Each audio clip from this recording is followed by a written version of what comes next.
পাখি করবে হরিনাম, দেখে যান গো বাবু মশাই 100 টাকা দাম। এই ছেলেরা চুপ করে থাক, করিস না শোরগোল। বল তো পাখি বল একবার, বলো হরি বল। পাখি বল হরি বল বলেই দিল জোরে। বংশী বাবু 100 টাকায় নিলেন খাঁচা ধরে। বাড়ি ফিরেই সবাইকে জড়ো করলেন ডেকে। জনা 50 লোকের মাঝে বললেন জোরে হেঁকে, এই যে পাখি দেখছো সবাই মধুরা এর ধাম, এই পাখিটাই দেখবে কেমন করবে হরিনাম।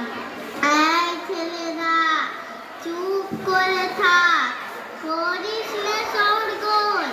বল তো পাখি বল একবার, বলো হরি বল। পাখি কিছুই বলে না তো, চুপটি করে থাকে। বংশী বাবু রেগে মেগে বলেন তখন তাকে, এত করে সাজছি তোকে, বাড়ল কি তোর দর? দোহাই পাখি বল হরি বল, নইলে খাবি ছাড়। বললে পাখি চুপ করে থাক, এখন আমি শুই। বল হরি বল বলবো পরে, মরবি যখন তুই।